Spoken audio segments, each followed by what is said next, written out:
Ed eccoci con Riccardo Gnata, autore di una prestazione più che autorevole, fantastico tra i pali, imbattuto nonostante numerose occasioni vercellesi.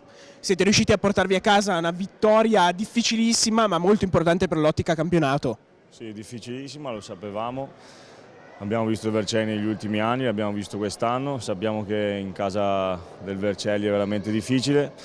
Penso che abbiamo fatto una grande partita da squadra, anche intelligente se vogliamo, anche negli ultimi minuti dove gli animi si sono un po' scaldati, abbiamo mantenuto la calma e siamo riusciti a mantenere un lieve vantaggio dell'1-0 che ci ha portato alla vittoria.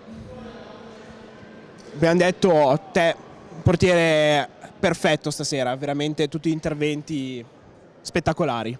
Complimenti veramente. No, grazie, però devo dire che anche i miei compagni stiamo facendo un grande lavoro in difesa, si vede anche nelle ultime partite, ci stanno veramente dando l'anima su tutte le palline, di questo li voglio ringraziare.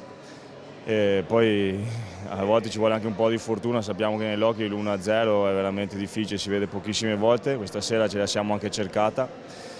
E quindi niente, siamo contenti e sappiamo che questa partita era fondamentale per la nostra classifica, abbiamo dei punti da recuperare e questi non potevamo assolutamente perderli. Allora, grazie e buon lavoro per il resto del campionato. Grazie a voi, in bocca al lupo e volevo fare i complimenti al pubblico di Vercelli che sono veramente caldi ed è bello venire a giocare qui. Questi sono sempre apprezzati, grazie mille.